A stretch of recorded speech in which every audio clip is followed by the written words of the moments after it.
All right, good evening, everyone. We're going to go ahead and call this regularly scheduled City Council meeting to order. We're going to go ahead and stand for a moment of silence, and then we'll have the Pledge of Allegiance led by Vice Mayor Nunn.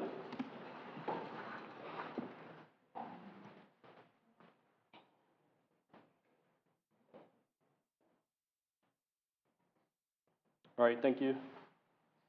I pledge allegiance to the flag of the United States of America and to the republic for which it stands, one nation, under God, indivisible, with liberty and justice for all. All right, you may be seated.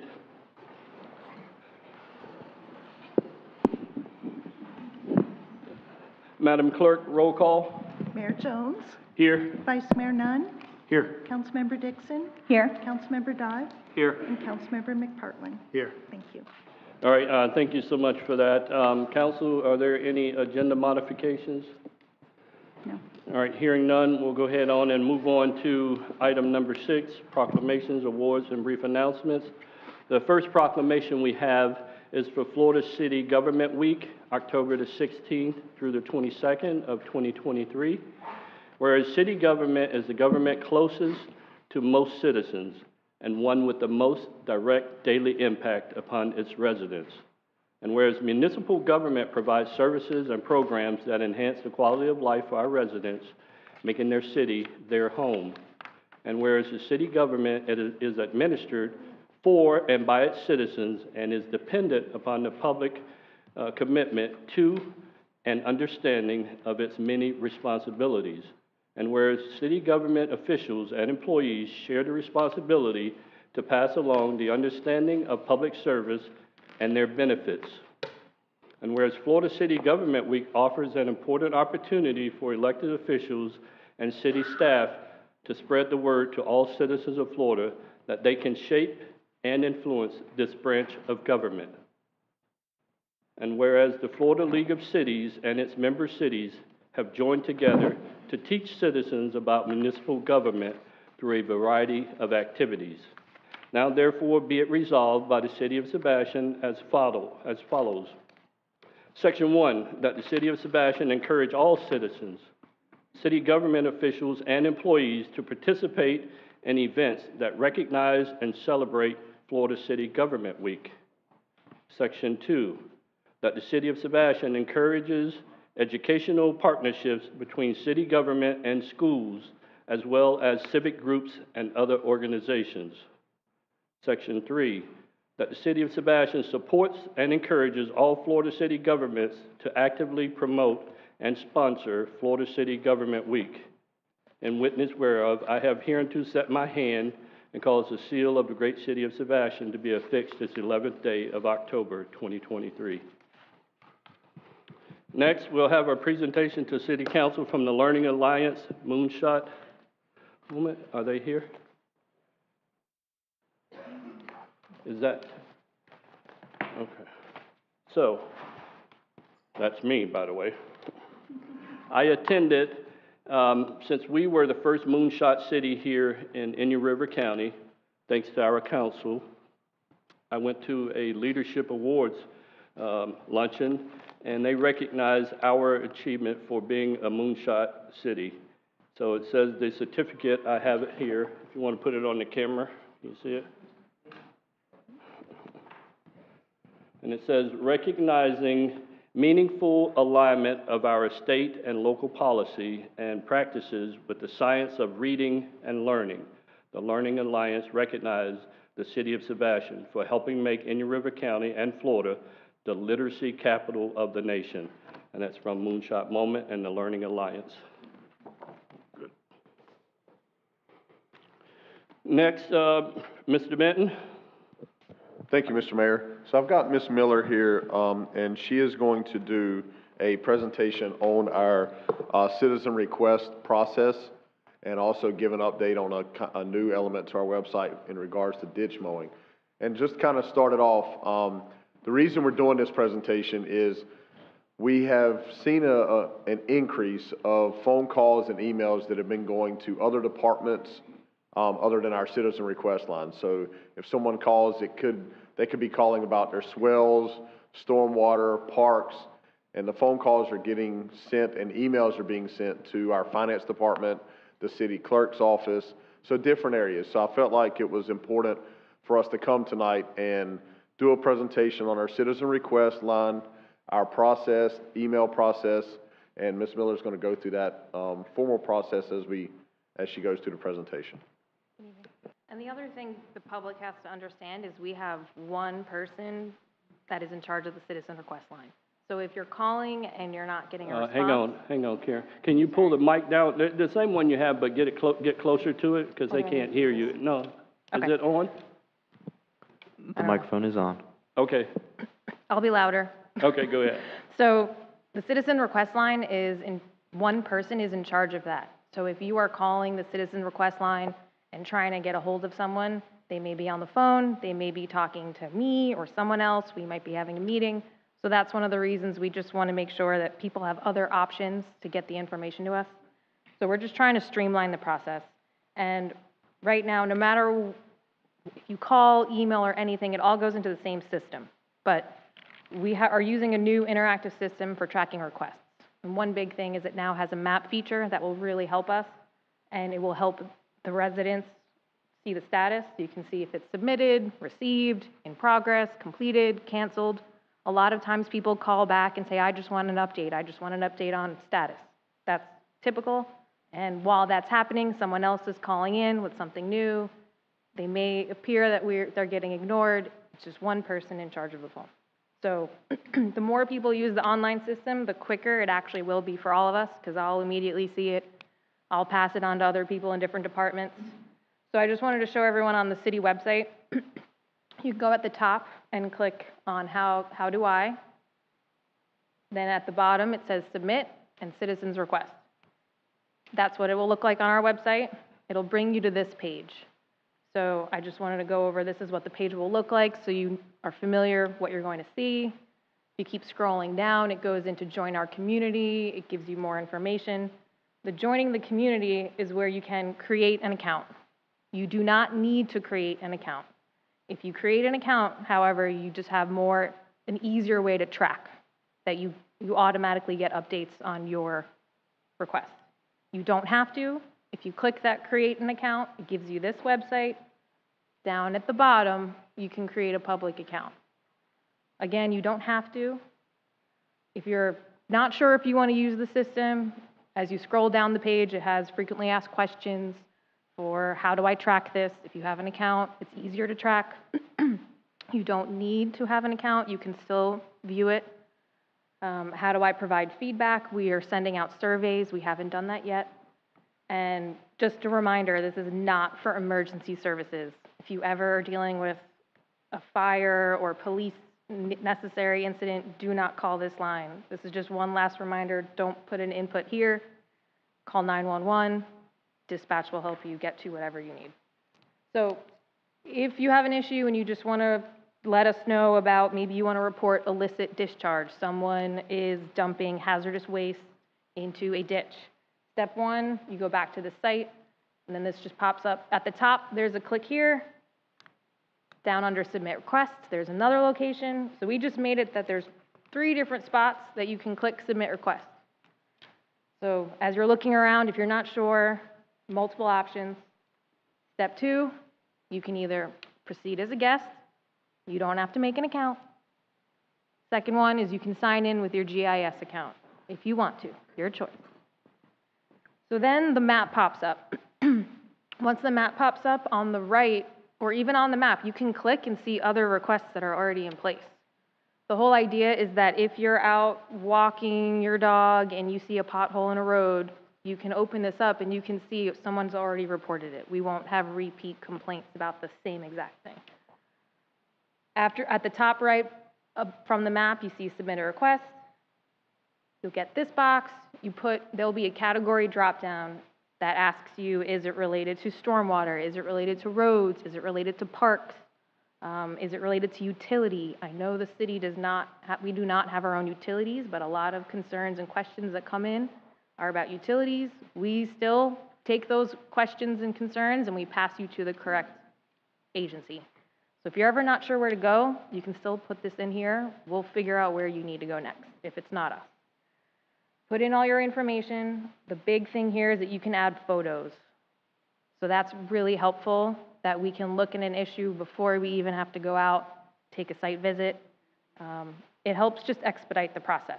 The more information you give us, the more we can help in a quick manner. Right now, we're getting a lot of phone calls. Hi, my name is blank. Please call me back at this phone number. Again, if you were to just leave a voicemail, please leave the issue, the location, and also your name and number. If you don't leave us the issue and the location, we might be waiting to hear back from you and playing phone tag. The more you give us at the beginning, the easier. So that's one of the reasons why we've set this up. Once you put in your information, click report it. At the end, we haven't sent any out yet. We will be giving some people satisfaction surveys just to see how it all goes through. But the reason we're trying to do this is our internal reporting dashboard. This will help us track everything. We can look at numbers of complaints. We've only started this. We did a few test ones in August. We've only been using this for October. It's only October 11th, so it's fresh. Please be patient. But it will help us in the long term map out locations that have major capital improvement projects. If we see it in this map form rather than lists like we've done before, we can pinpoint areas that are having serious issues, whether it be roads related, stormwater related, or parks issues, so many things. So this was really going to help us as a city. So please, we really want you to try and use it and give us feedback. That's the whole point of the survey. The next thing is on the stormwater website. We have an update. If on our city website, you go at the top to departments, this is everything in public works and stormwater. Down at the bottom, the last page, ditch mowing maintenance. You'll get this map. A lot of times people call with concerns at the citizens request line. When is the ditch near my house getting mowed? That is a lot of calls. We can limit those number of calls and you can go right on the website and see it for yourself. So these numbers 1 through 6 are the drainage zones. So if you're not sure what drainage zone you're in, you can kind of look by the map, general area. If you're in whichever zone you're in, you can click on the left side or just on the zone itself. It'll pop up. Mowing was last completed with a date, the next anticipated time. We give a range. And then if you want to look back at the history, because another thing we hear from residents is, no, I have not seen them in a year. I've not seen them this time. We keep track of this. You can click on the spreadsheet and see every time it was done. We are also looking to do something for ditch regrading, similar to this, where a lot of times if we tell you we're in zone 1 and you're in zone 3, we will be getting there. You can kind of look here, see where you're located. We just go in order, 1, 2, 3, 4, 5, 6. No special treatment. It's just, if you call and it's not that time, we're not jumping to your area. And that's the same thing for most citizens requests. We're not jumping to areas unless we see it's a serious issue that needs to be addressed. So we're hoping this helps clear up some confusion. We're looking at put more on the website as we roll more things out. Then, are we doing questions or are we not doing that at this time? I have one thing I just want to add to that before we go to questions. So just to clarify, the quickest way for citizen request is either a phone call directly to the line or or go through this process and submit your citizen request online. Because just to be clear, if you email me or you email another department, what we're going to then do is it's going to go into the citizen request process. So you've already delayed it. It may be an hour before I see the email, or it could be a little bit longer. But we're then going to put it into the citizen request process the same way it would have been if you would have gone to the website and filled out the form yourself. So that's just so everybody is aware, that's how the process works. There are times also that we'll get a request, and if it is something that we have people in the area, they may be right there to be able to look at it quickly. But for the most part, it's always going to follow the process of how it came in and when we can get someone to go and look at that area. Because remember, in stormwater, if everyone is out doing their jobs, in order for us to start to look at things that come in citizen requests, we've got to pull someone from one location to send them to go and look at a specific request. So they're not getting special treatment by emailing me or emailing Karen directly. We're still following our process because we have a process in place that we have to function and go through. And then vice versa, whenever we get updates, the updates then go into the citizen request line or the format. So for instance, I know there was a request that came in today, I believe there was, and we had a response quickly via email. That email goes into the system. So if we send an email out to a resident, the citizen request person, who is Jessica, who handles all of it for us, she puts that email literally in the system. So that email is then documented also in the system so that if there's phone calls in regards to that, everyone's aware. So I just wanted to make those comments in regards to that process of what we're doing. So, Right, sorry, so it'll make it obviously faster if people go into the system and do it rather than going through an email to someone or whatever, because it may take longer. Correct. Because, I mean, like I said, people, what we're finding is the phone tree, people are being sent to other departments. They're having conversations explaining their whole story to someone in the finance department when it's really a stormwater issue. And then by the time they get to the end, because they want the person to hear the whole story because they're speaking to someone, and then it gets sent, and it just kind of funnels all the way through the process where there is a dedicated process for these citizen request items to come in. Right, so the sooner you get it in the queue, the better. Yes.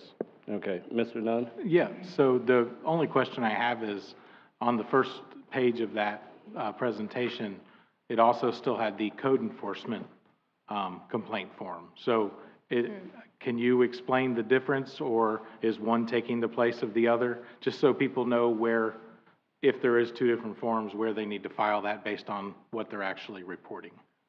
So as you see under how do I, you can still submit a code enforcement complaint. If you as a resident know it's definitely a code enforcement complaint, you can still use that. A lot of times it's unclear. I would recommend go with the citizen's request and then we forward it to them once we look at it. Because a lot of times people jump to one or the other. I'd like to look at the whole picture. Thank you.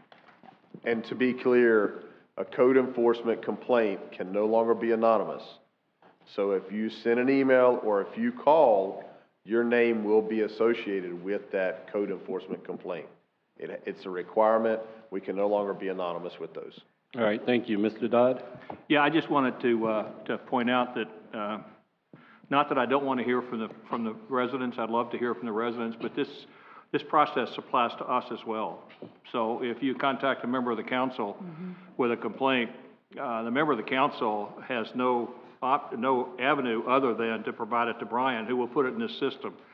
And if you go through me, for example, it could take a day for me to get it to Brian and Brian to put it in the system. So if it's possible for you to do it yourself, you're in the system in 20 minutes as opposed to a day. And if it's an emergency issue, that's going to be something that the city's going to deal with as quickly as they possibly can. So, I mean, it's just basic management structure to do this. So I just want people to know that that also applies to council members. We don't have any special dispensation here. We can't, we can't go to Karen and say, do this.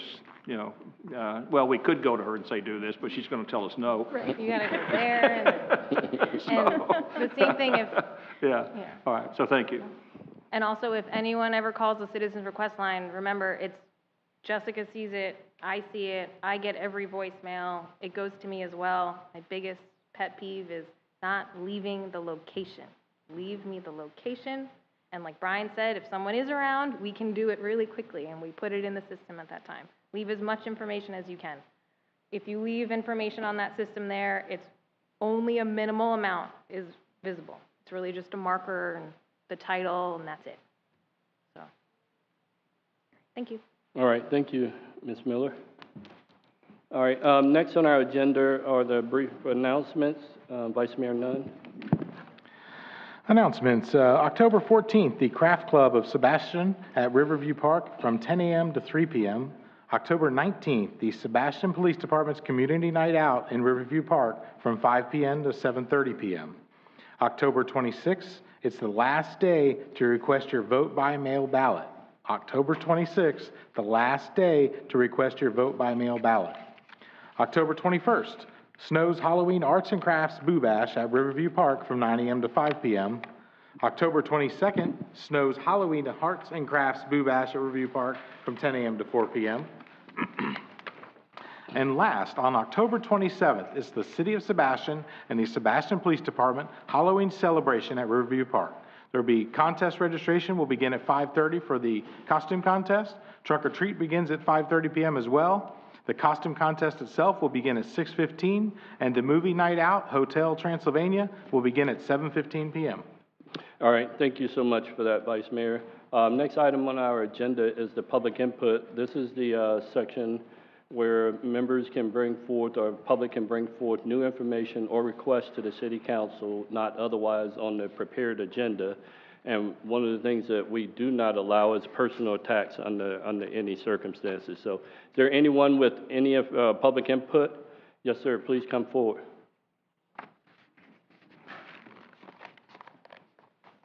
And everything should be directed at the chair. Good evening, Council. Nelson McCollum, City of Sebastian.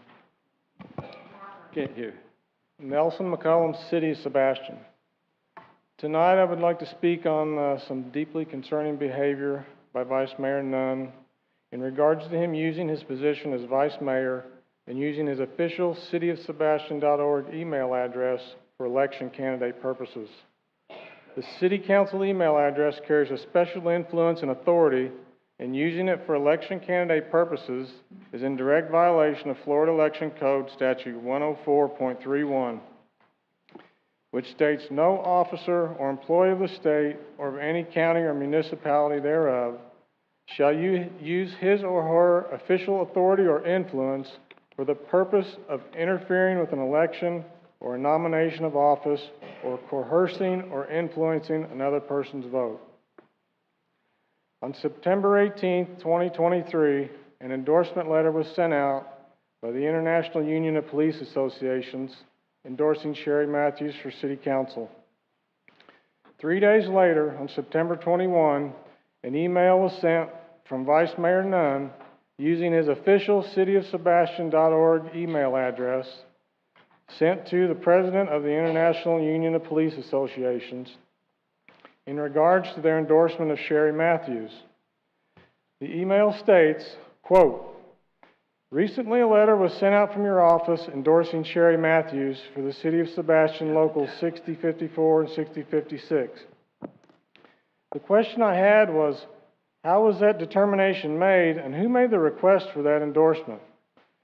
If an email was sent for this request, can I request a copy of that email? Once a request is made, is there a confirmation process? Attached is a copy of the letter I'm referring to," end quote. 4 days later, on September 25th, after no reply, Vice Mayor candidate Nunn again sent the Union President a second email from his official cityofsebastian.org email address stating, quote, "I was hoping I would get some sort of reply," end quote. This behavior is both illegal and intimidating, as Vice Mayor Nunn could have and should have used his personal candidate email address of chrisnunn4sebastian@outlook.com when conducting candidate business. Instead, he chose to use his official City of Sebastian email address, which carries a heavy-handed influence toward this union president to affect the outcome of an election. 2 days later, on September 27th, the union president did reply to Vice Mayor candidate Nunn and stated, quote, "The union is not obligated to provide the information that you requested, and the city is forbidden from disclosing it under the Florida Statute 119 exemptions. Further, you should know that your emails are interpreted as threats against the membership of Locals 6054 and 6056.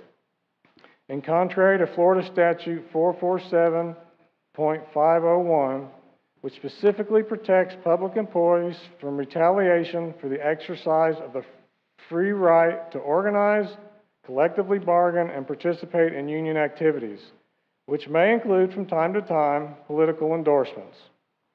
Such threats are also likely to violate various articles within the collective bargaining agreement between the city and the IUPA," end quote.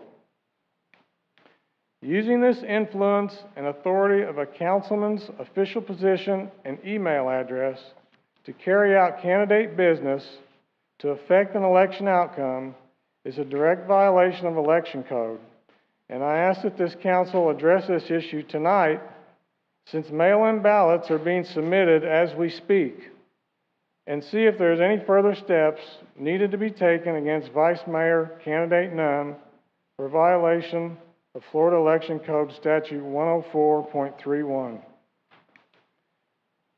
Thank you for your time. All right, thank you so much, sir.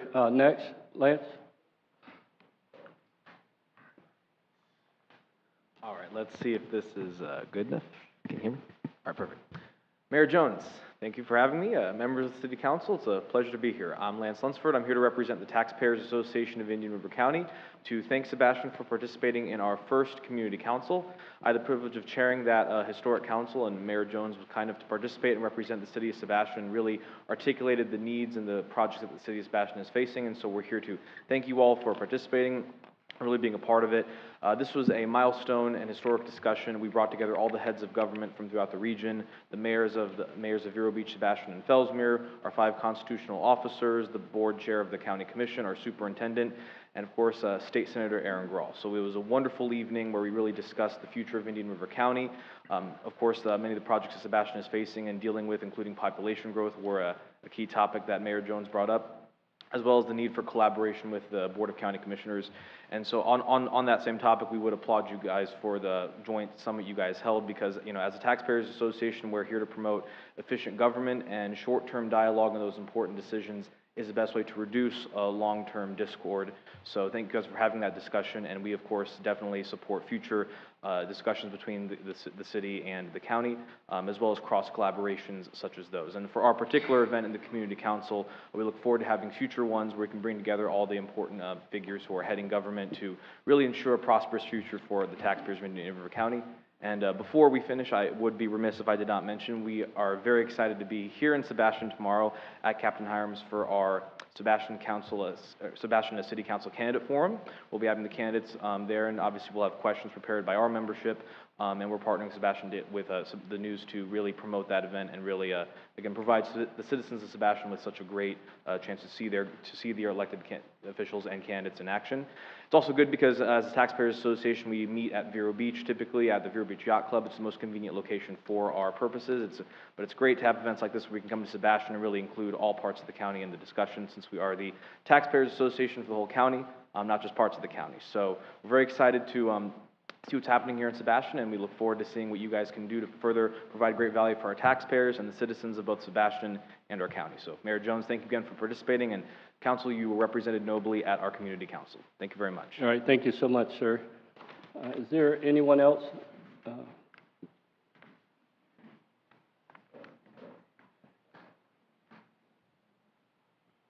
Grace Reed, Sebastian. Pull it down towards your, Grace, a little bit. There you go. How about now?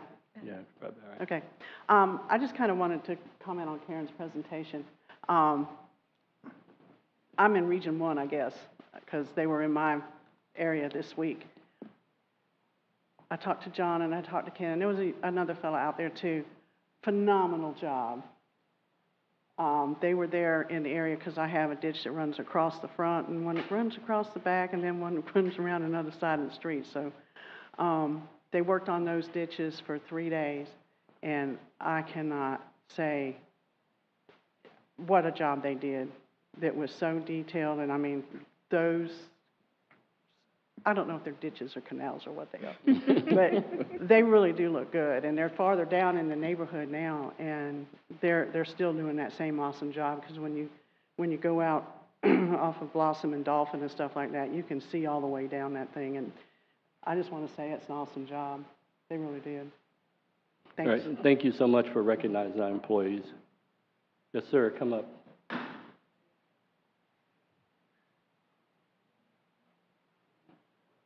Good evening, Mayor, City Council. Is anything on harbor lights on the agenda for tonight? I didn't see it. No. Good. I just wanted to speak to it because You got to give your name first. Sir. Jim Sullivan, property owner here in Sebastian. Thank you, sir.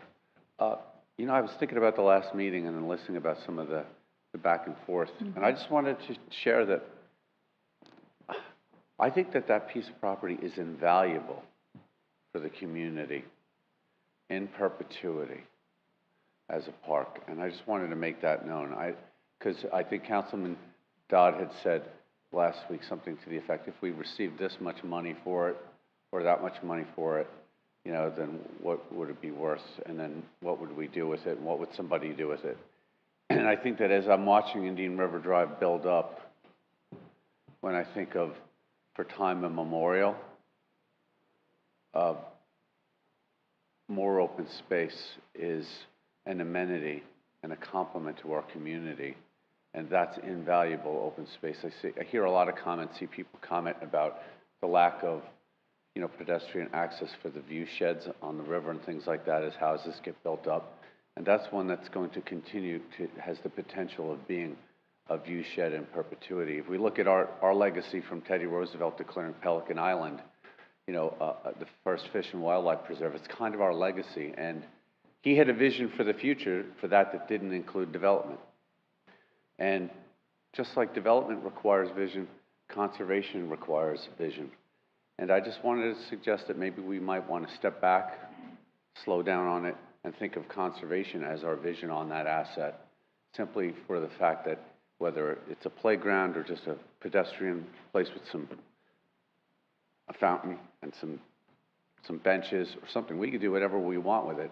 But I think that what we might get by bringing it on the tax rolls is small change compared to what our riverside brings to our community overall. I'll conclude with the illustration of a much larger piece of park property, which is Central Park. And I know it's not proportional at all, but Central Park in New York City is what it is with Central Park. And if you were to take it away, well, it's actually one of the most known actors in more movies than most any other actor in any other movie is Central Park as a feature in movies. Mm-hmm.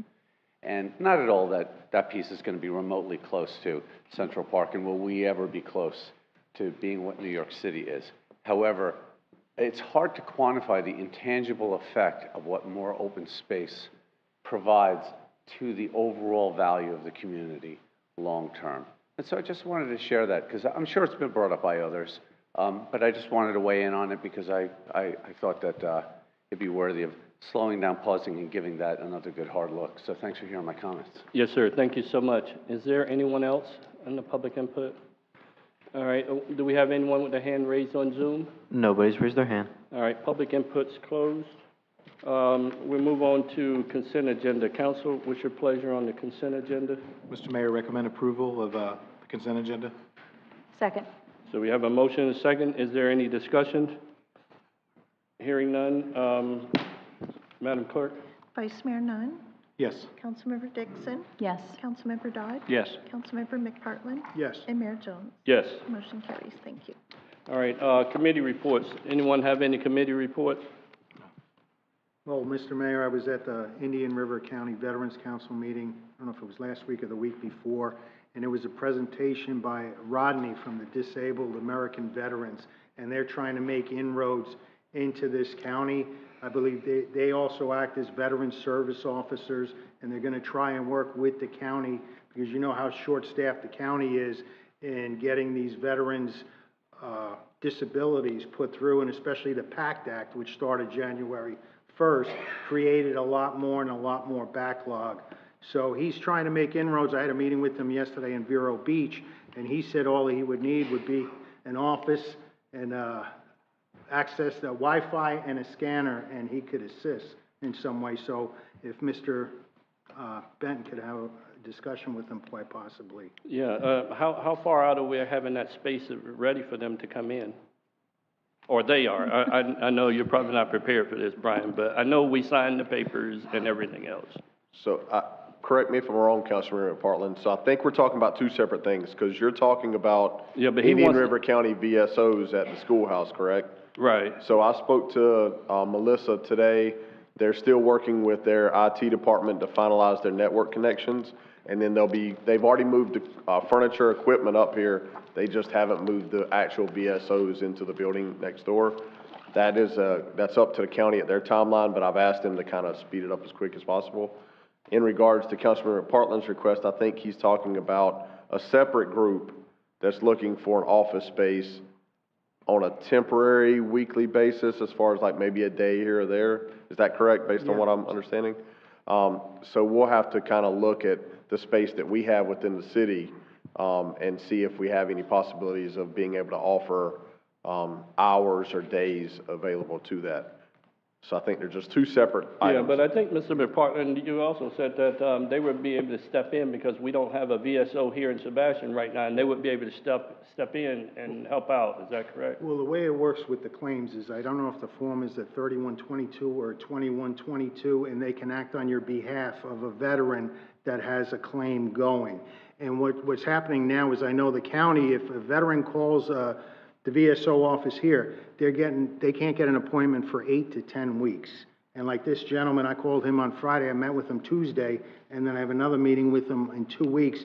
And there was an elderly lady who came in because the first date they could give her for her husband was put in a nursing home, was in December. And they were like, hey, come back with this paperwork in a couple of days. So it's just another option. I know they're trying to work with the county VSOs because their backlog, the VA's backlog is, I think, 1 million. And then I know the county's backlog is, you can't even get in to see somebody. You know, since Alan left, I know they've hired some people, but this is just another option.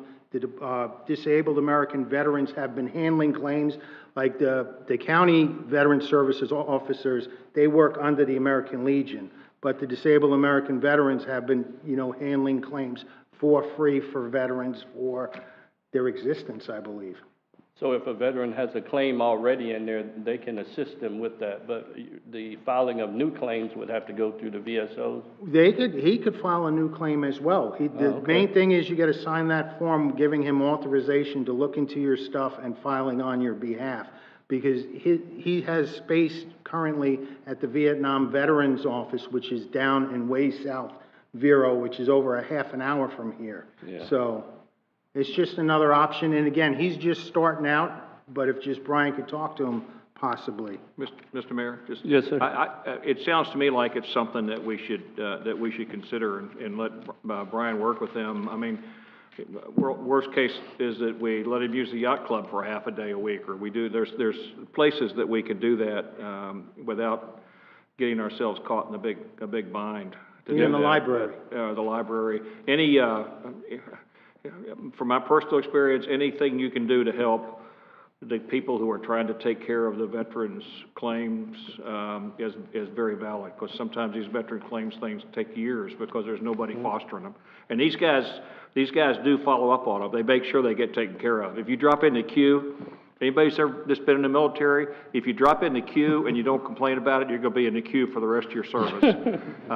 But if you complain about it, you might get out. So it's the kind of thing that happens there. So. No, if he's looking for a consensus, you won't get an argument from me, so absolutely, 100%. And then I happened to be at the county meeting the other week, and they were discussing the Five Guys project down there, and they held off a little bit because there was some concern about the parking, and I believe it was new drivers, they practice parking there, and then you get somebody who's hangry trying to get to their Five Guys about possible accidents. So they put that off for a week till their next meeting. And then they also picked someone to start on their strategic plan for the county. So I would like to make sure, and I'm sure Brian, to keep us up to date, and when they're seeking any input from us, or seeking input at all, that we are involved in that process, because at our joint meeting, everything that came about, especially the septic to sewer, and having to purchase possibly a higher-end septic system. So anything we can do to assist them or help or just put our input, I think is important. All right, anything else, Mr. McPartland? That's off my list. I'm good. All right, yes, sir, go ahead, Mr. Attended the Sebastian River Area Chamber of Commerce installation luncheon of their new board members yesterday, and as a advisory member of the Chamber Board myself, I'm also a member of the Tourism Development Board in Indian River County. Many people may not realize the Chamber of Commerce's primary goal from the state is tourism. They get money, the Sebastian Chamber of Commerce and the Indian River Chamber of Commerce get a huge chunk of our tourist tax dollars for advertising tourism within Sebastian area and Indian River County.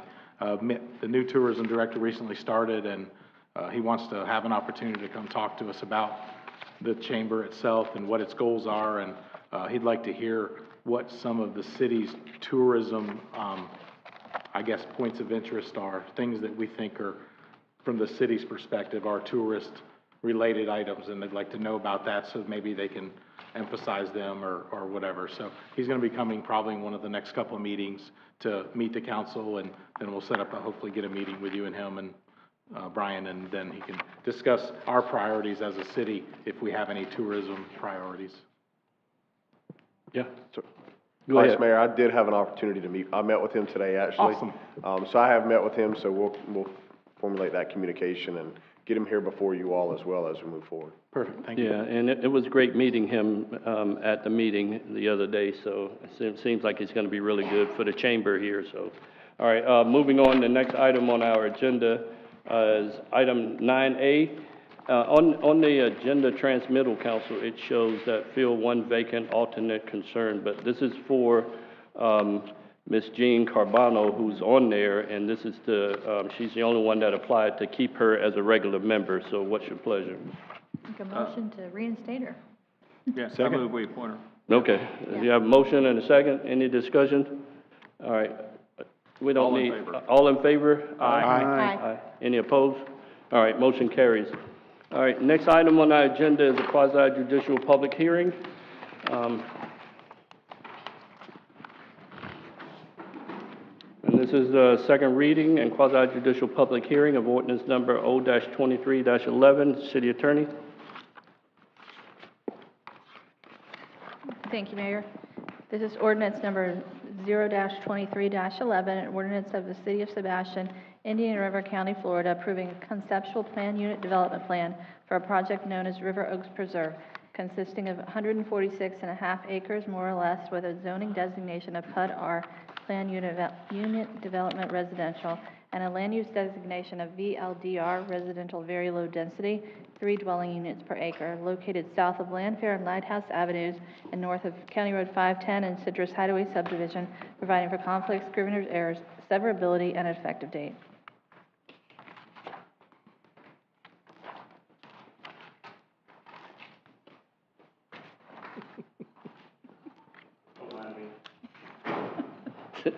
All right, thank you so much.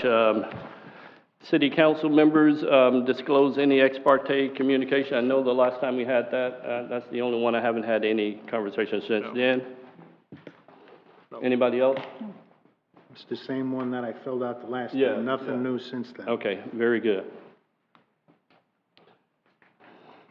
All right, city clerk, go ahead and swear in anybody who's going to testify in this hearing, please. If you don't get sworn in, you don't get to testify. Do you swear or affirm that the factual statements and factual representation which you are about to give or present during this public hearing will be truthful and accurate? Yes. Thank you. All right, applicant, you can come forward and make your presentation.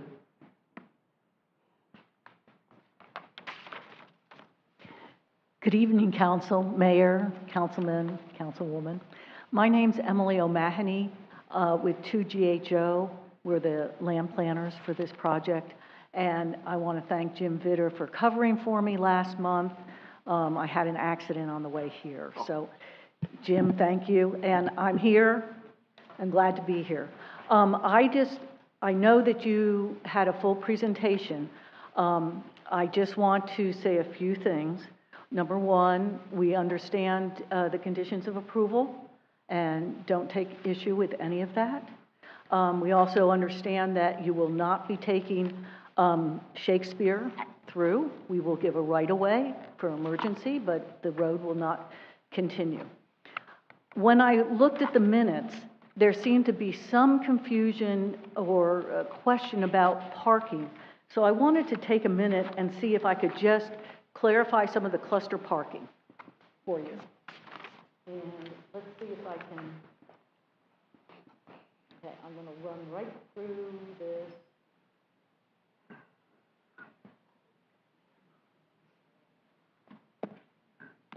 Okay, this is the enlargement of the cluster house area. And what I'd like you to note on there is that each of the U-shaped clusters face on a street that collects the traffic, and across the street is not another set of cluster housing. That is roadway, grass area that can be parked on. It's still within the right-of-way. And as you go, it's easier to see on the pretty pictures. This was envisioned so that no car would park in that courtyard, other than for a few moments to pick up somebody or to drop something off. The driveways are literally 10 feet long. Most cars and parking spaces are closer to 20. So it would be very uncomfortable parking a car there for any length of time. Each court has some parking spaces, and then there's additional on the other side of the street. The courtyard is meant to create a really strong sense of neighborhood. You're going to know those neighbors. You're going to gather, you're going to talk. Each center court has a signature tree. They're going to be different. Potentially, we're naming the courts all different. So there's an identity there that you're part of that collective. It brings people outside. And then you're then part of that other, you know, the rest of the cluster housing, and you have your club and stuff. So it's different levels of community. And so that's why we think this is going to be very successful. I have seen versions of this work so that they each house has 2 parking spaces. And let's say you use the 2, you have a son visit who has a car. There are places on that court to park or across the street. So I just wanted to ease your mind about that, and we really look forward to bringing this project forward. And we look at this project as it's preserving over 50% of the beautiful natural area. You've got, you know, fork of the river coming up there, a minor little fork, but we do see this community as celebrating nature and open space, and it should be an asset to your community. So I will, if you have any questions, I'm here, Jim's here also, so thank you very much for your consideration of this matter. All right. Anybody have any questions, council? You have any questions for the applicant? You want to wait until we get done? All right, staff? Thank you, council. We would like to enter into the record our staff report from the first reading. Instead of going through that, I'd like to just go over what we added to this packet. We did change from your motion and discussion at the first reading. There was some revisions to the proposed conditions of approval. There were, the Planning and Zoning Commission added 3. We, based on your motion, we had deleted 2 of those, and in section 3 of the ordinance, item D under the following conditions was the added one from the council. So that has been added.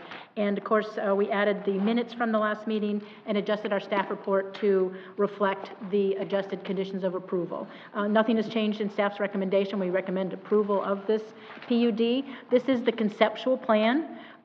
There is a set of requirements reviewing that the conceptual plan needed to meet. We wanted to make sure they met the PUD zoning district regulations and the required open space. In the applicant's justification statement, they've let you know what they would like you to consider for their negotiation on their lot sizes and setbacks. I wanted to go into just a little bit of detail of the next steps for this development if it is approved tonight. If you approve this resolution, this is the conceptual plan. Then there's a lot of work on the applicant that comes after this now. This is when they're going to be doing a lot more geotechnical and surveying of the property to get their grades, to get that final drainage plan designed. They're working with the Sebastian River Improvement District for the drainage canals. They're doing more of a complete landscape and buffer design. That will be submitted to staff as the preliminary plat. They have 18 months to do that. This conceptual plan is good for 18 months. That goes to staff, another review before the Planning and Zoning Commission, and the plat comes back before council for your review of that next much more detailed subdivision plan. If that gets approved, then they come in, then they're working with their construction plan, which is more of a plan that's just reviewed by the city engineer. Now it's the exact dimensions of their road subbase, details on their, through the utilities, size of pipes for the drainage. That's the construction drawing. That doesn't come back to the board. There aren't any other public hearings, and then, of course, the final plat. So I just wanted to let you know that there is still more to this process, and to remind you, this is just the conceptual plan. The condition of approval regarding the Shakespeare Street that was discussed at the last meeting did not require any changes to reflect that on this plan, because we're still going to have those right-of-way dedications to the city. It's just in that northern part, there'll be the emergency access and the gate, and that will be shown on the preliminary plat and the construction drawings. So this is the same plan that you did see at first reading. I just wanted to clarify that there weren't any changes to this plan. And staff recommends approval with the conditions listed in Section 3 of the ordinance. Mr. Mayor, may I ask a question? All right, thank you so much. Yeah, council, anybody have questions? Yeah, go ahead, Kelly. So concerns, just to be clear, so concerns regarding parts that I see within the plan, for instance, the location of the pickleball courts, because of the residents talking about trying to maintain the peaceful life that they currently have back in that section of Sebastian, that would be brought forth in future parts of this whole process. So, there may be a little bit of kind of relocation within the area, but the preliminary plat will maybe possibly show more of a buffer around that pickleball court, or, if it's still relocated but still within the cluster home area. Right. That won't require them to come back with a revised conceptual. Right. As you can see, one of our conditions is there is a small piece of swath of property that goes right through the middle of this that's actually owned by the Sebastian River Improvement District, and they do have to relocate that. Now, if that relocation changes a lot of drainage plans or design plans because of where they have to put that canal, there's a possibility at that point we would bring back the conceptual for you, but some of the issues regarding pickleball can be dealt with at the preliminary plat and/or construction drawings regarding buffers. Okay, yeah, because it's rather close to their section and sound travels over water, which there's that little, so I'm just concerned. Thank you. Yeah, and that's great, because in item E, it says anything that's modifies the conceptual design considerably, it would then have to go back through the P&Z, and that's if anything happens with the Sebastian River Drainage District, right? Yes. Okay. All right. Anybody else have questions? Not yet? All right. We're going to go ahead and open the floor to anyone in favor of this request. Next, we open the floor to anyone opposing. Wait a minute, before I go there, was there anyone with the hand raised on Zoom? No, sir. All right, open the floor to anyone not in favor or opposing. Hearing none, all right, move on to final opportunity applicant for you to respond to anything or have a last say in anything. Hearing none, all right. Ms. Bosworth, do you have any final? Or? All right, thank you. Now, council, our deliberations. If I can. Yes. Well, I want to say thank you to the applicant for hearing the citizens on this and not carrying Shakespeare through, keeping their little slice of heaven back there. Can't guarantee it'll stay heaven forever, but if we can avoid causing it not to be what it is now, that's a good thing and a good win for today. I'm happy that it's not going to be setting traffic into those one-way streets. That's not a good thing. It's not good for, honestly, good for anybody. So I'm very happy that you're willing to work with those changes, and thank you for that. Cluster housing is interesting, and the beauty of all was said is just because I don't want to live there doesn't mean 100 other people don't want to live there into that. People like apartments, people like condos, people like big houses and small houses, big yards and small yards. People have a right to live how they want to live, and I think this is a concept that is going to attract a lot of people for different reasons. I think little communities it's going to cause, and I hope so, because that's awesome. But thank you for hearing the citizens and being willing to work with those issues that they had. All right, thank you. Anyone, Mr. Dodd? Yes, sir. This is actually for the attorney. Oh. All right, page 2 of the ordinance in section 1. It references the city commission, and I'm wondering if that's not the city council in that. That would be actually on page 41 of 41. our agenda Yeah, packet. it says that a few times right there. I'm sorry? Those are scrivener's errors, obviously, and we'll fix those. Okay, all right, so that's really city council. Do we need to include that in any motion that we make? You don't have to, it's Okay. scrivener's errors, we'll correct those. We'll fix them, okay. Sorry I just about wanted to bring that up to you. Thank you. Okay, and I think that at our last meeting, we fixed the biggest issue with this, which was the continuation of Shakespeare. And there's a clause in here that makes that a emergency-only exit in perpetuity, which means that even within the next couple of meetings, we talked about another subdivision, we're still not going to modify that. It's stuck in here, it can't change. Yeah. And it's our responsibility to make sure that life safety issues are taken care of, and that's one of the life safety things by having that emergency entrance there, that if for some ungodly reason 510 is blocked and there's an emergency, then vehicles can get down into this subdivision. But it should not be obtrusive to the people who live on Shakespeare when that takes place. So I'm very happy that we were able to do that. I think it's a great subdivision. I can't wait to see. I'm sorry, Dory? As you were speaking, I just wanted to clarify, in preparation for the preliminary plat, this is an emergency access, but we had assumed that it was okay for pedestrian access from the Shakespeare area, the Highlands, down here to be able to use the trails, correct? So even though there would be a gate that would be blocking off vehicle traffic, there would still be a space for bicycles and pedestrians to come down to be able to use. That's actually in your statement. That's in number D, that it says that. Okay. I don't anticipate that that's going to be a big deal for people who want to ride bicycles and get down through there. I don't know that you'll have a ton of that taking place. If somebody wants to ride their bicycle from Lighthouse down to 510, they can ride it through there if they want to, I guess, but I don't know why they would want to do that. But, Well, the trails, remember this conceptual, the PUD is offering over 3 miles of trails that will be open to the public. Yes, I understand. And so that I may be, understand. that's what our thought was. I do think that some particular attention needs to be paid to FDOT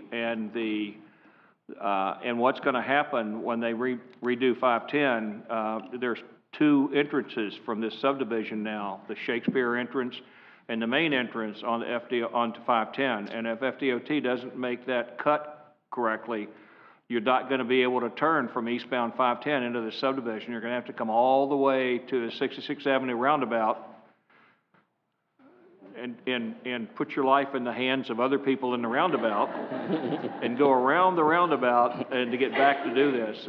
So I think there needs to be some particular attention. I don't know what the city can do in that regard, but there needs to be some attention paid to that. And the question comes about from FDOT's perspective, whether they're willing to pay the cost of doing that or they're going to ask the developer to pay that cost. I don't know. Maybe those discussions need to take place, and the city can facilitate that to take place. They'll need driveway permits from FDOT, Yes. and so that definitely will be under the responsibility of their civil engineer. They'll be coordinating with FDOT, and that's something that we'll see on the preliminary plat. Again, this is conceptual, but when the preliminary plat comes in, those will be the set locations. You'll be able to see where those driveways are and the design I think, of FDOT. and Bob could help me with this, but I think the FDOT has told the MPO that they're in design phase on that section of 512 right now. So now's the time to tell them you need a cut in there. So it might be something you don't want to wait 6 to 8 months to do, because they may then say, oh, we've already designed it. So I don't know from the applicant's point of view whether they want to start a conversation with FDOT on that now, however they want to do it. They can do that. I'm just bringing it up because it's a potential issue when that takes place. So, okay. I'm very happy with this. Thank you. And Mr. Mayor, I move approval of ordinance number, whatever this number is. 023-11. 02311. I second that. So we have a motion and a second. Hang on. I do want to clarify one thing, that emergency exit is a 2-way feature. I mean, God forbid something happen on the other side of that gate, that those people need to get out to 510. So that emergency exit does serve a multiple purpose for both neighborhoods. So that's not a bad thing to have that if needed, and hopefully never needed, but it's All right. there. So we had a motion and a second and little discussion. Any other discussion? Hearing none. Madam Clerk, call the roll. Mr. McPartlin, you have something? I just, We cut you off too quick, Bob? yes, I guess so, Sorry. or I wasn't paying attention, one or the other. Is, the cluster concept, I see that, but then it drives me back to when I went to college and you get a bad roommate. And you can't wait to get out of there and you can't navigate. But I understand people like that kind of atmosphere, the cluster kind of thing. But the language, the perpetuity, that means forever. Does it mean the life of this council? Does it mean councils to come further that can change this, and emergency becomes temporary, becomes permanent? That's what concerns me. Well, no, the reason we put that language in, because it goes with this property, right, or this project. Right. That was the reason for the language. Okay, so that means forever. Yes. Ms. Bosworth, do you have input on that? I'm going to refer to the city attorney on that one. Okay. Yeah, I can't think of any other definition for perpetuity. There you go. All right. That answers Mr. McCartney? Forever? Yes. All right. Madam Clerk, roll call. Councilmember Dixon, I'm not a fan of the subdivision, so no. Councilmember Dodd, Yes. Councilmember McPartlin, No. Mayor Jones, Yes. and Vice Mayor Nunn. Yes. Okay, the motion carries. All right, we're going to move on to, there's no unfinished business. Under new business, item 12A, Mr. Benton. Thank you, Mr. Mayor. So item 12A is a authorization to enter into an agreement with Open Edge Global Payments for merchant services at our golf course. Our procurement division put out a solicitation through our formal process and reached out to 7 different merchants. We received responses back from 3. However, the next item is a change in software, not to go ahead, but one of the merchants that responded was not compatible with the... Hang on, Mr. Benton, we got some people leaving. Let's just keep the noise down. We'll wait till they exit the building before we proceed.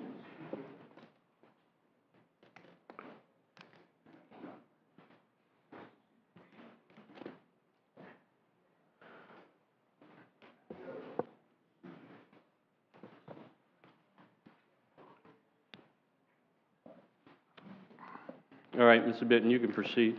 All right, so we did receive 3 responses. One of the responses was not, does not work with the software that's presented in the next item. So based on the 2 responses we received, we are recommending approval with Open Edge Global Payments for our merchant services at the golf course. Yeah, all right. Anything else, Ms. Benton?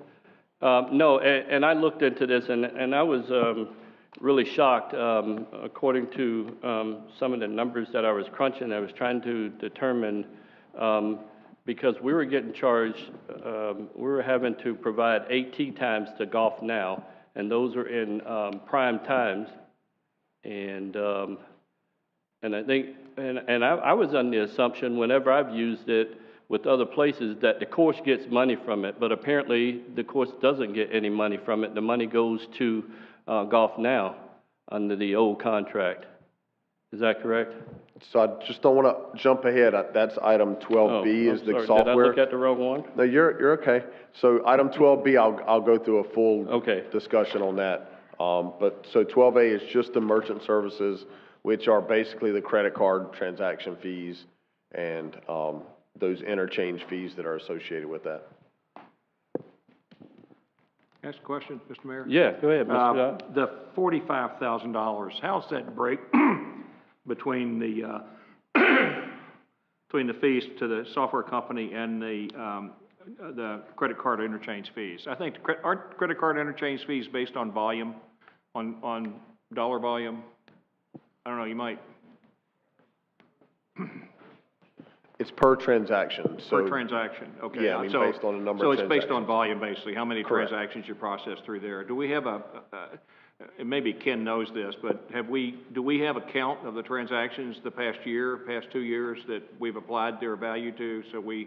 I'm just interested in the $45,000 and how it racks up to, It's against reality. 29,712 transactions annual last year. I was interested in that too, Mr. Dodd, because I was like, if we go to $45,000 paying these guys, that means the golf course would be doing $15 million a year. Yeah. Because if it's only taking in about $1 million, because I had the discussion with Brian, a quarter of 1% works out to $2,250, and then $300 for that amount of transactions, so really only $2,500. Yeah, If so the I was golf just course was interested where taking that in was about $1 coming million. from.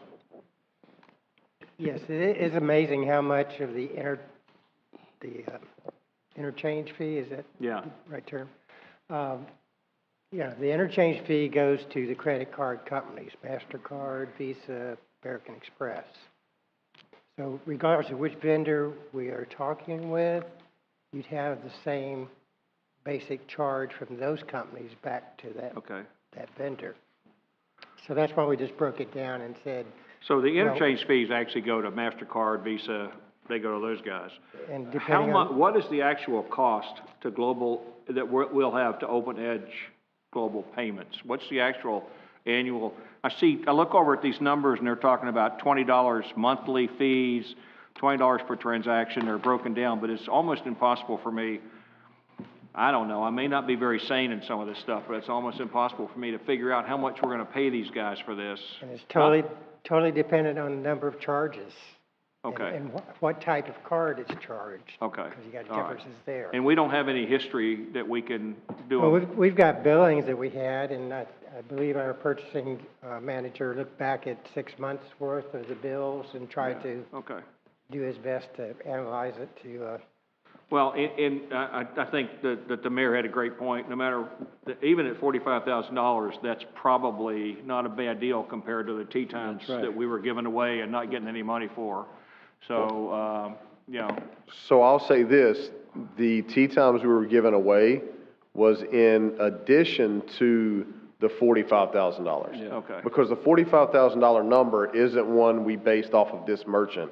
Okay. It was already a budgeted amount Okay. based off of last year's transaction fees and interchange fees. Okay. All right. So I just want to clarify that, and I think the Councilmember McPartland's question, so the interchange fees are the percentage that is charged by the credit card company, Visa, MasterCard, American Express, those which vary.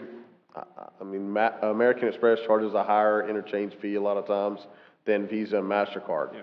And then the 0.25% processing fee per transaction plus 10% or 10-cent transaction fee, that's what Open Edge Global gets.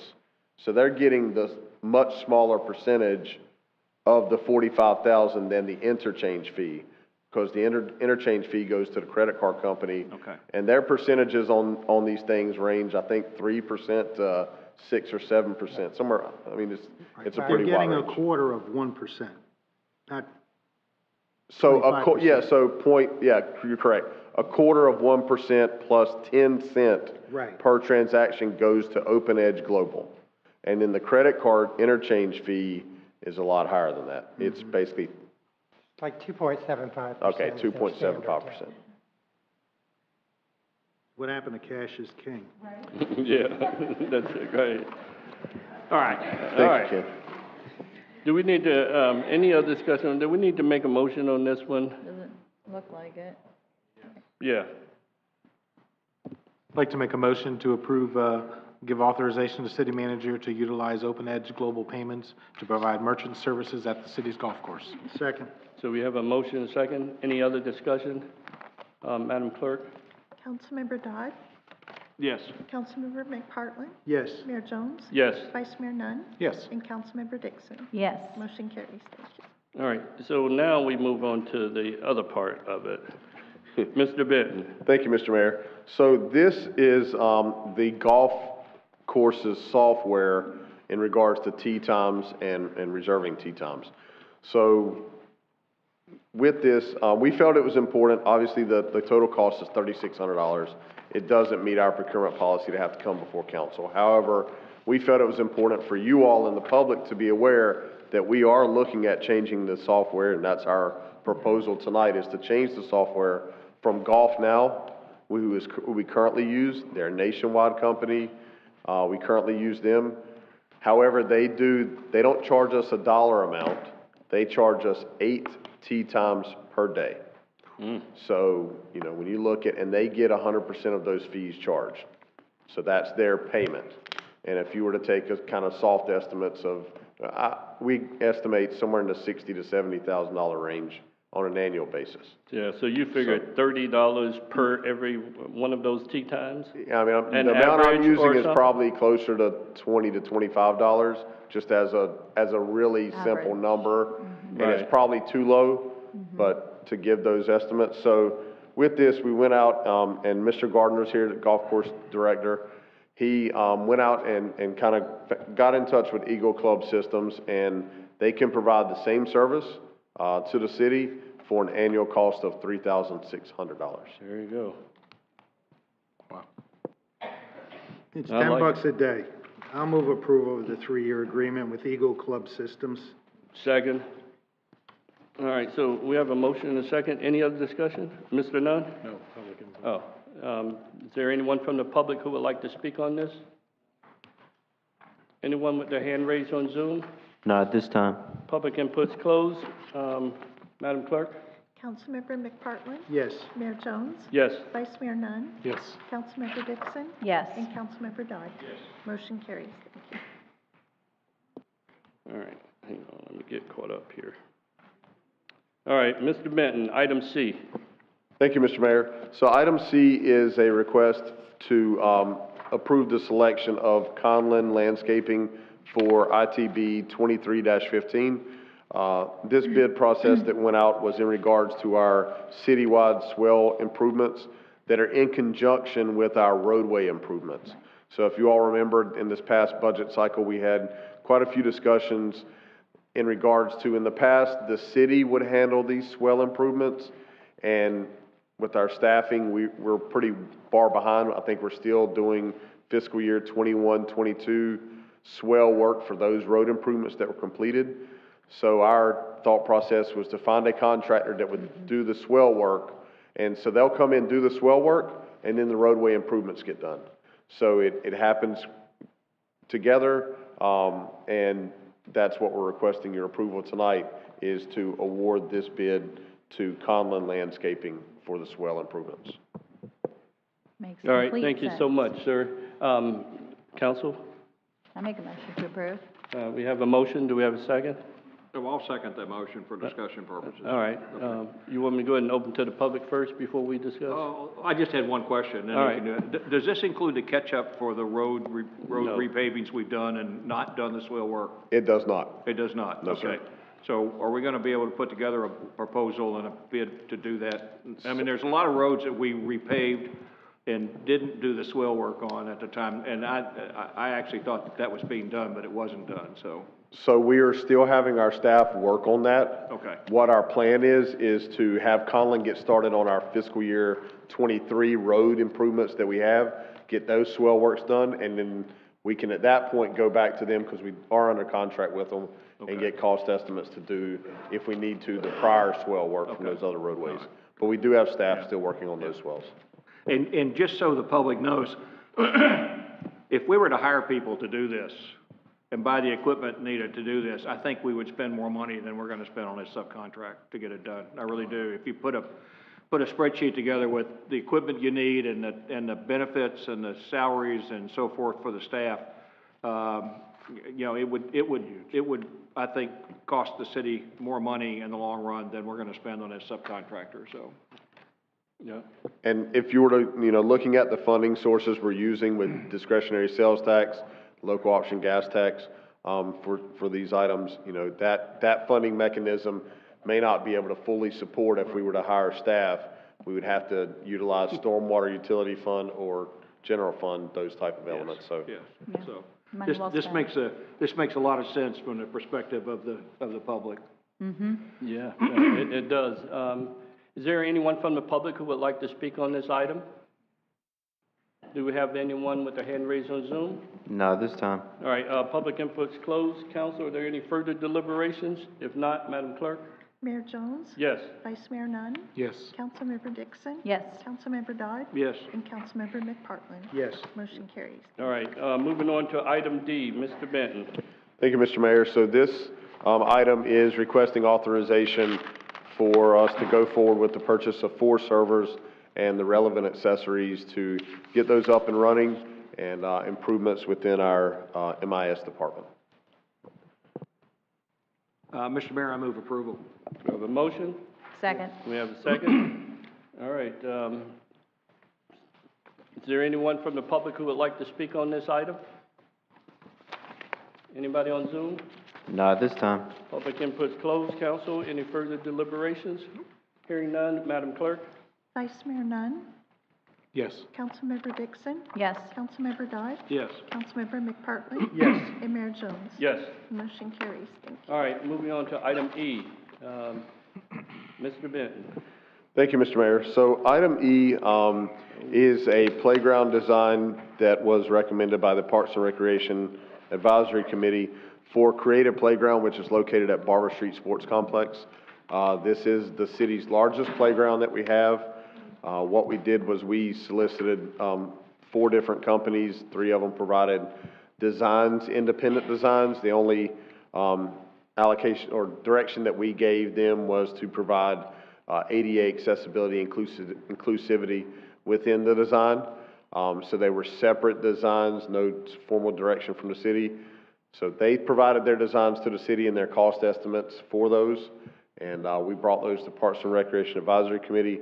They presented in your agenda the playground from Game Time, which we're utilizing a piggyback contract from, and also some additional grant funding through Game Time for this.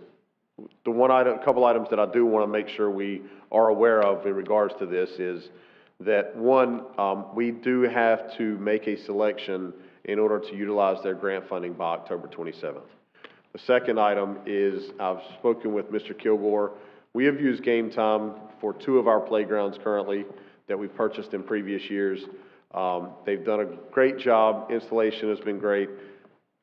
Many municipalities, counties across Florida, across the nation utilize this company. One element that we can kind of utilize as well by meeting the October 27th deadline is that we can pay up front, and it would save us about $28,000 to $29,000 on this project. So utilizing their grant funding option that they've given us, which saves us a little over $100,000, in addition to the $28,000, $29,000 number that we can save by paying up front, we get a cost savings to the city of in the range of $130,000 by selecting this playground by October 27th. With that, we were on a very tight timeline to get this before Parks and Rec Committee and now get it before you all. So there are some elements in play here in regards to their selections, how quickly things were done. The budget was approved on September 27th. We had moved our Parks and Rec meeting to October 2nd for this sole purpose, which is typically the last Monday of the month. We moved it to October, the first Monday in October, so that we could have the budget approved and have them consider a project that was approved in the budget. So once again, before you all is the playground that was presented to them for your consideration. But this is not the one that is in our agenda. It is not, no. So Right. this is the revision. This is the Correct. one Yeah. So that I'm hoping for. Yes, I am too. Good. So I'm going to go to that, Mike, because I'm going to have to. All right. Good. Go ahead. Okay. You can tell us show the difference in the Yes, 2. please. Okay, so I don't know if everybody can see the mouse. So one of the things, and I'll try to speak loudly, let me know if you can't hear me. So the playground that's presented before you kind of takes one of the elements that was a big priority for Parks and Rec Committee was the musical element, making sure that we can obtain, inclusivity with this. You can see on this playground that it continues to provide the wheelchair access to all of the lower level playground amenities. It has the item, with the child standing up here, this portion of the playground is a rocking motion, activity in which you can pull a wheelchair onto that, and it gives them a little bit of a swinging motion if they are a child that is unable to get out of their wheelchair for one of the ADA swings that is also shown in here. So I wanted to highlight those two elements on this. And to be clear, the reason this is kind of coming back with a revision is that I've received some feedback that in regards to larger slides for the older kids, the other design did not really have those larger elements. So there was some discussion and concern of the item that's presented in your agenda that it didn't capture older kids with having the ability to come to this playground and enjoy themselves as well. Mr. Benton, do you have another picture where you can see that closer? I think you should have another one. Sorry, I'm gonna go through them real quick. Yeah. So once again, this is the rocking feature. These slides here, and we'll go around them, all the slides that are on the lower level are accessible from the wheelchair ramping. They can all get to these. This is one of the larger slides that was requested in regards to the discussion on allowing older kids access to the playground. This element here is a new one to our city playgrounds. It is called a G-Trax figure within the playground. So it's kind of like a zip line feature in which they can, and it's ADA accessible, they can get into this, and a parent is able to push them, they'll zip line down, and then it'll bring them right back to the parent. And if they just keep going, they'll eventually stop right here in the middle because it's the lowest point. But that is a cool new feature in this playground that we do not have in our city currently. This is a sensory swing. You can lay on it. A kid can, you know, depending on any kid can sit on it as they're sitting here, or potentially if they have the inability to sit, they can lay down in this swinging feature here. This one here, they can get off and sit in, spin around, and it's kind of the old merry-go-round, but it's now a little bit safer, and it has them a kind of bucket seat to sit in and protect them there. This is a sensory area. You can climb up to the top, but it also gives some sensory elements underneath in the bottom as well.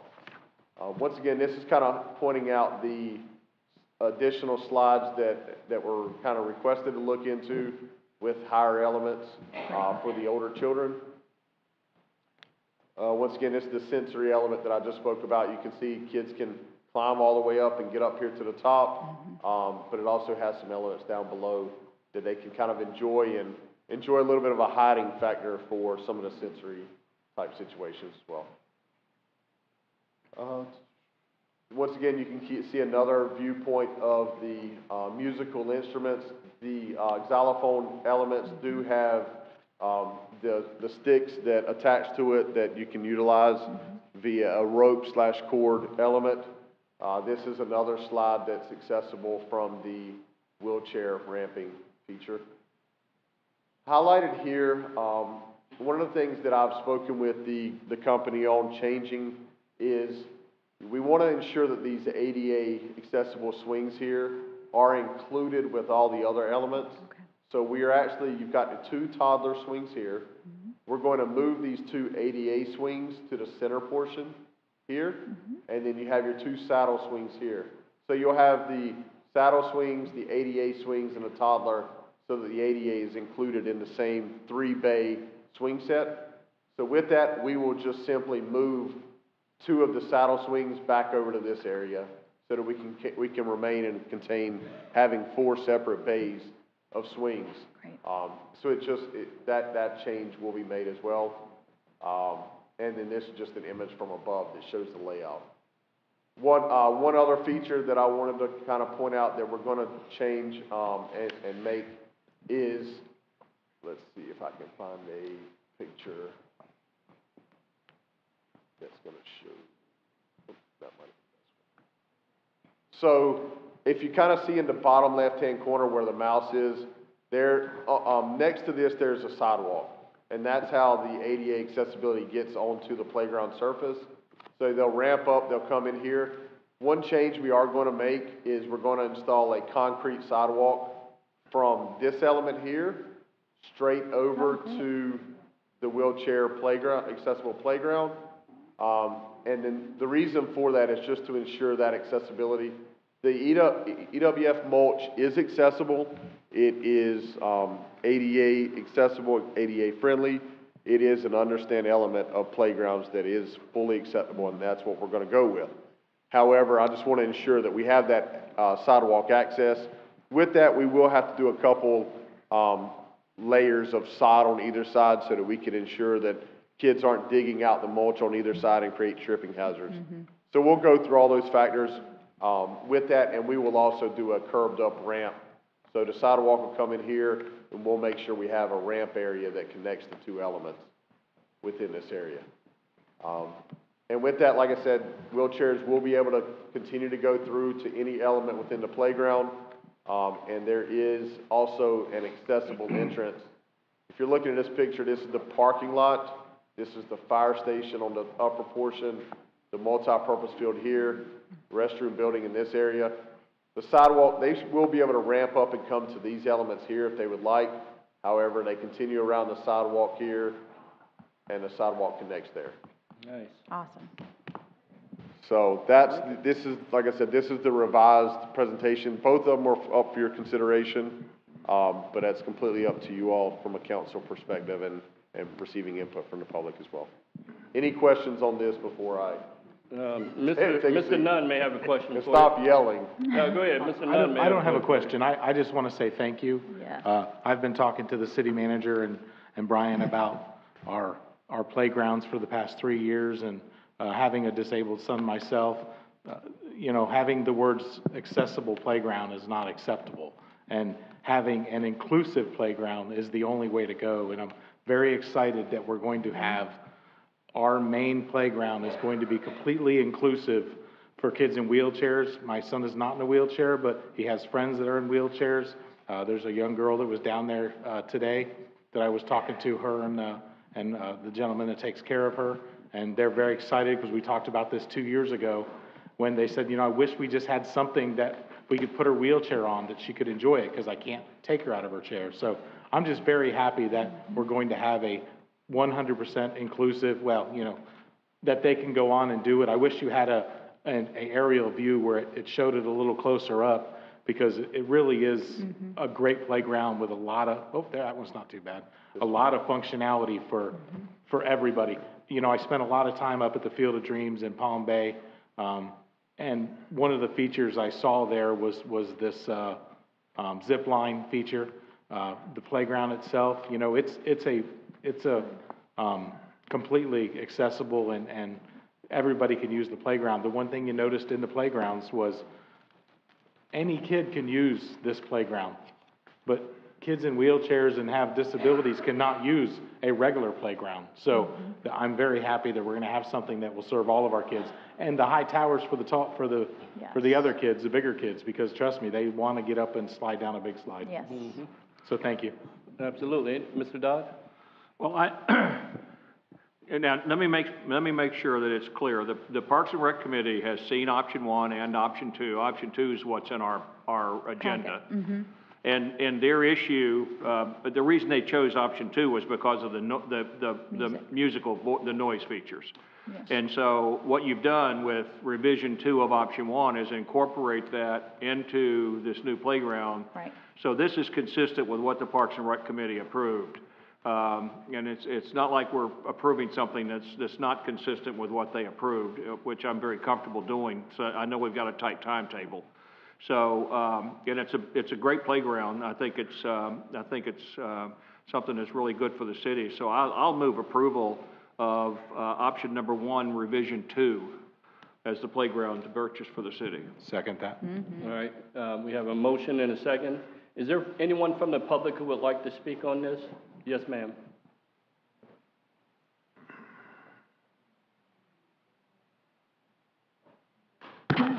Sherry Matthews, Sebastian. I just have a question, maybe more so. Has the concept been thought of since you're moving the wheelchair, the swings to this intersection, of maybe putting something there that the wheelchairs can get there? Because that's going to be, that's another tough thing. And also, these are both where the parent has to lift out of the child out of the chair to put it in a swing. Have you thought about looking at maybe one that is where the wheelchair can actually lock into the swing? Because there are children that aren't able to come out of a swing. This one, those swings are really nice because they're for children that can't sit up by themselves, even regardless of the age. But they also make the one that's more like a glider that the wheelchair locks into it. So if you look, so there's a similar element to that, so I'm just going to be fully clear on providing this answer. So if you see the child, and sorry, Mayor, am I okay to have discussion? Okay. I'm sorry. I apologize. So if you see the child that's standing up on the brown element there, that is what they call a rocking, where you can get a wheelchair on that element. They stay in their wheelchair and it rocks side to side. You are correct. They do make swings, or ones that actually swing further with a wheelchair. However, those are typically only installed in places that you have a attendant on site, because not only for those kids, but also other kids being injured with those elements. So those that glide further back and forth, majority of the time has an attendant on site that unlocks a gate, puts the child in, makes sure they're secure, and then they go through the larger rocking motion. And there's plenty of elements in play with that of, if you don't have an attendant and a kid walks up and puts their leg underneath those motions or arm underneath those with the bigger shaking elements of that.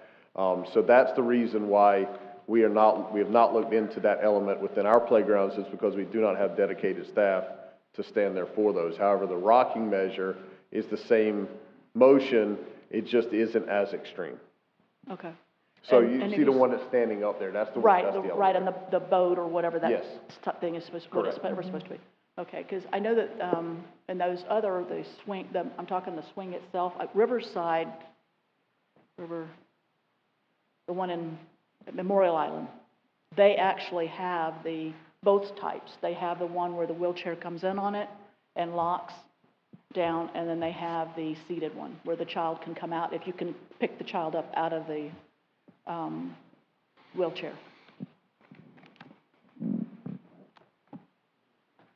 And I understand that the mulch or whatever material this is going to be is ADA approved. However, it really is hard when you have the weight of a child and the wheelchair to get through that. So that's a great idea of bringing the sidewalk to the ramp. I just like to see something in the middle there where they can get to the swing with the chair. All right, is that it, ma'am? You have anything else? That's it. All right, thank you so much. Is there anyone else from the public who would like to speak on this? Do we have anyone with their hand raised on Zoom? I have one member with their hand raised. All right, bring them in. Oh, boy. Good evening.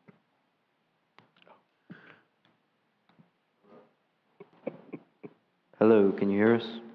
I can now, yes. This is Kathy Quick, and I'm on Copley Terrace. And my I hear something, but concern is about the mulch. If that's going to be 5 inches thick, you can hardly push a wheelchair through. Ma'am, you're very quiet. I can you hear. me now? Is this any better? No, your volume is too low. We've done everything on our end to raise your volume, but perhaps you have to use it on your end. How's this, any better? No. My volume's all the way up, sir. Is this any better now? You can hear. Heard that. Hello, could you try again, please? My concern is the 5 inches thick of the mulch. You can't push a wheelchair through 5 inches thick of mulch. That's my concern. All right, thank you. Is there anything else? Is there a way to put a sidewalk over to the equipment so the wheelchairs can be pushed there? Well, according to Mr. Benton, we have a sidewalk that's going to go in for the folks in wheelchairs to that element where they can actually use that facility. That's great, thank you. Okay. Anyone else? No one else at this time. All right, public input's closed. All right, council? Yeah, I do want to clarify, because we did talk a couple years ago with our former city manager and Mr. Benton about the cost of the wheelchair swings, and I believe they were very cost prohibitive on top of the liability and the safety issue that went with them. Am I correct? Do you remember what the cost of one of those was? It was a lot. Yeah, I think, but we've already covered, I think, you know, we looked at that, and the reason we have that same element in the big rocking station there that they can access, so I think that probably fits in well with that. Yeah. I mean, And then also the attendant part, we don't have the ability to have an attendant there to prevent any thing happening, so. I'm looking at the plans, and I totally understand and support your desire to have the 3 separate swings, you know, together. But if your concern is the wheelchair access to the handicap disabled swings, where they are currently on the plan that I'm looking at on this picture on the screen, it's a real close access to the sidewalk that you're implementing over to the main attraction, if you will, to just fork another one right over. So that's just a suggestion. If you were to keep the plan as you will and then just put another little sidewalk over there, that would kind of solve that problem. I don't know if we could turn it another way and just put the other, like do two pods, like 2 swings and 2 swings, and run them side by side maybe, and that way you have some inclusivity on both sides. It's a thought. Yeah, no, you bring up a good point, and I think that's something I'll have a discussion with the manufacturer. I don't think we can look at the bays and kind of make them two sets type of situation. That way. I think we can move things around, and so I'll have that discussion with them and see if we can, now looking at it and knowing with the ADA sidewalk that we're going to be putting in there, we can look at doing something additional pretty close over there to it and keep the ADA swings where they currently are. And I wanted to thank you very much for our meeting the other morning, and, you know, I understood the request for the music, but looking at the first round that they had approved, the equipment just didn't have those needs for the older children in the community, and with this park being right there by the ball fields, and I just know from when my son was in Little League for the short amount of time, when the little kids are playing, the big kids go over to the park and play because they can only stand watching those T-ball kids for so many innings. It's a slow game. And then, you know, when the big kids are playing, the little kids want to blow off steam and they go and play at the park. And so this park being our central park, our big park, it has to accommodate kids of all ages. And now with this plan, it covers everybody of all abilities and all ages. And I agree, Mr. Nunn, my children have played on that zip line-ish thing when we were on vacation in New Bern one year, and they loved it. So I think this is going to be a blast for all the kids, even though my kids are no longer park-going age. It'll be great for all of the young kids growing up in Sebastian, so I'm super excited for this. So thank you. Any other discussion? Well, I got called into the office by Mr. Benton this morning, and, you know, when they were making a change of plans, and I thought we were going to become the no-fun city, but he assured me that there's enough for everybody, so it is an inclusive thing. But I do get a little nostalgic. You know, I heard Mr. Sullivan talking about Central Park. In New York City, our swings were 20 to 25 feet, so you could really soar, but he told me those are illegal now. But going back, my adult children grew up when it was wood in there, and they got splinters, and we finally got rid of it. But I'm really going to miss the pirate ship. Is going to be going away, but I understand that there are some problems with it.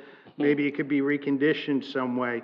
But again, what are we looking at? Because I remember when we bought the pirate ship, I think it was $70,000, and I see this, and I'm like, wow, but the price of stuff has all gone up. What is the life expectancy? And also the color, does it all have to be just green? So we can change the colors. If you'd like to come and sit down with me, we can change the colors to anything you want. The current one has a little red, yellow, blue going in, and I mean, this is just green. Yeah, so we can, I can make it brighter. I can change the colors up, make it brighter. We can do that, so I'll work with the consultant on that as well. Yeah, the music elements, man, some different colors. And we can make some changes All there. right. And then the one thing I remember the problems with the last playground was the paint that was on the pipe. It peeled. Is this gonna be the perfect? Because I remember that was a big deal. It started peeling with the Florida weather, and it cost quite a bit of money to refinish it.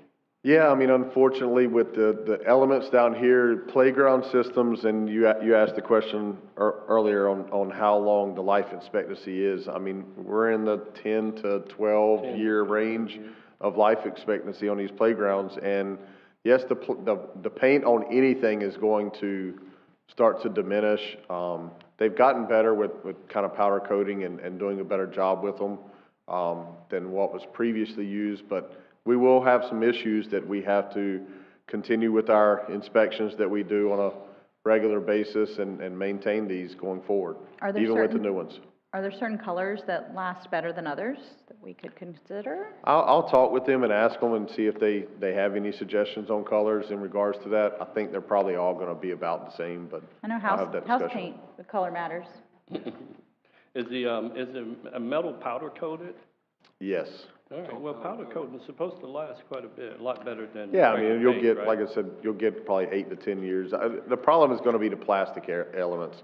That's always in our playgrounds, and, you know, you'll eventually under the undercarriage with all of the grading system on the ramps, that's typically where we start to see things diminish the quickest. Within our playgrounds, you'll see a lot of rust starts to show up in those areas. So typically your plastic elements, the slides, the covers, and then also the graded surfaces with the ramping up and the steps are where we've seen our biggest problems on playgrounds. All right, any other discussion? One last thing is, you know, I noticed, you know, when I used to take my kids there, the sidewalk that goes around the perimeter.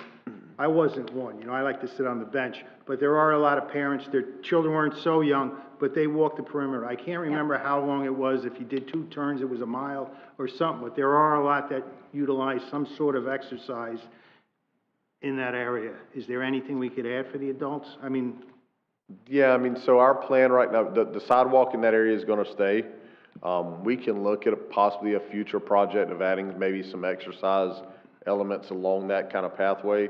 What you'll see here and what's gonna happen with this playground is if you go over there now, there is a large area that is nothing but sand because this playground used to be sand, completely. Then we started installing EWF mulch because of the fall ratings of sand are pretty low. So EWF gets us up there higher on the fall rating to pretty much the top in regards to fall.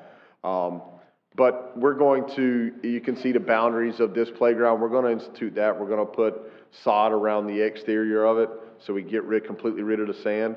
And then the sidewalk will continue to maintain on the edges. But we can look at some of that equipment in the future if Ken will give me any more money. But that is something we can look at in the future. It's a good thing your back is to him. Yes. And one last thing I just wanted to point out, just for the sake of transparency on this, the agenda transmittal, our budgeted amount is $350,000. The total cost of the item that was presented to you all was $331,003.61. This playground, as it is shown currently, will cost us $331,131.86. So an increase of about $128 over what's in your agenda. I just wanted to make sure that we had the correct amount based on your motion for approval of this one. And that's considering we get it done by the 27th. Correct. Purchase order. Yeah, the purchase order. Well, we're going to get it done as soon as, well, depending on how your vote goes, we'll move quickly. If you take a vote, he'll get it done. Yeah, let's do it. I'm going to go ahead and take a vote. So we had a motion have a and a motion and a second. second. Madam Clerk, Let's do call it. the roll. Councilmember Dixon? Yes. Councilmember Dodd? Yes. Councilmember McPartlin? yes. Mayor Jones? Yes. And Vice Mayor Nunn? Yes. Motion carries. Woo-hoo. All right. I'm Got putting that my order glasses back on. I can't see. Mr. Benton, item F. Yes, sir. Thank you, Mr. Mayor. So, this contract is a piggyback to a national IPA cooperative agreement, for janitorial supplies. Basically, what we do is we utilize this contract to purchase all of our bathroom supplies throughout the city in our parks, facilities, any items that we need for. Sorry, I talk loud enough, but not that loud. I apologize. So this item is a piggyback off of a national IPA contract for janitorial and equipment supplies that we purchase. I know in here there is a spreadsheet that shows all potential items that could be purchased through the contract. However, the majority of the supplies we purchased are bathroom-related: toilet paper, paper towels, soap, hand sanitizer, cleaning supplies, things of that nature. So you can see before you tonight, in regards to that, is equipment for facilities, golf course, and parks for this piggyback agreement. All right, thank you so much. Mr. Mayor, I move approval. All right, we have a motion. We have a Second. second. Anyone from the public who would like to speak on this item? Anyone with their hand raised on Zoom? No, at this time. Public input's closed. Council, anybody have anything else before we call the vote? Hearing none, Madam Clerk? Councilmember Dodd? Yes. Councilmember McPartlin? Yes. Mayor Jones? Yes. Vice Mayor Nunn? Yes. And Councilmember Dixon? Yes. Motion carries. Thank you. All right, moving on to item 13, City Attorney Matters. Thank you, Mayor. I don't have anything for you this evening. Okay, thank you so much. Mr. Benton? Thank you, Mr. Mayor. I just have one item. It's been brought up at a couple of different meetings in regards to the Twin Piers South Dock finger piers. So we still have not received any communication from FEMA. However, we had a contractor on site last week. We got a cost estimate this week. We're going to be finalizing our procurement policy, and we'll go ahead and we're going to proceed with our permitting through DEP, because since it is a dock and it's over water, we have to get our permit through them. So we're going to go ahead and start proceeding with that process for those specific repairs, while we also go through our procurement policy with those repairs as well. So that portion is going to be moving forward here. I don't know how quickly, because obviously we got to go through the permit with DEP, but we're proceeding as planned with that. All right, so nothing will interfere with National Night Out when we have the law enforcement vessels come in for National Night Out? No, sir. We'll still have the finger piers that are damaged. We'll still be closed off. However, there are other finger piers, docks that they can pull up to for that event. And no, there will not be any construction, but we are going through the process of, like I said, getting the permit and finalizing our procurement process to get those repairs completed. All right, thank you, sir. Is there anything else? Mr. Mitt? No, sir. All right, City Clerk? All right, thank you so much. Council members, Mr. Dodd? Okay, I've got one item, Mr. Mayor. I've noticed, and I've received some communication, and I've noticed through social media, for all of you, I don't respond on it, but I do read it. A lot of concern, and in some cases almost panic over this septic state statute that went into effect 1st July of this year about requiring that enhanced septic tanks or central service system be installed by July of 2030. There's a lot of people very concerned about the potential impact of that financially. And so are we. That was the primary topic, quite frankly, of the conversation that the 5 of us had with the county commissioners. It's nonsensical in some cases for us to be so concerned that we're going to end up hitting with a $30,000 bill for each resident in the city before January of 2030. There's just no way that's going to happen. There's a lot of forces that are looking at that legislation and going to work with the people in Tallahassee on trying to do something about that. The Florida League of Cities, for example, I'm the president of the Treasure Coast Regional League, and at our meeting next Wednesday, we have this as a topic that we're going to discuss with all the cities. And I know the Florida League of Counties is doing the same thing. They're in conversation about it. So we're going to be talking to our legislative delegation about trying to put some sense in that 2030 date as opposed to what's in there right now. if the county utility department were to try to install county utilities in Sebastian, they couldn't get them done by 2045 or 2050 probably. So there's absolutely no way it could be done by 2030. So residents out there, it's a big deal. It's something that we're aware of. It's something that the organizations in the state, like the Florida League of Cities, Florida League of Counties, I'm sure the Taxpayer Association has heard about this. They're all looking at it from a legislative advocacy perspective, and going to spend some time with the legislative sponsors of that bill to try to get them to do something like change the 2030 date as a date by which they require DEP receives a plan, for example, and the plan may be a 20-year plan to do the conversion, or a 25-year plan, whatever it takes to do that. It would literally be over $100 million for us to install that enhanced septic tank in every house in Sebastian. That's just not attainable by anybody. It's not attainable. We couldn't raise that kind of money if we sold everything that the city owns. We couldn't raise it, you know. So there is going to be some work done on that. So please, citizens, don't panic over it.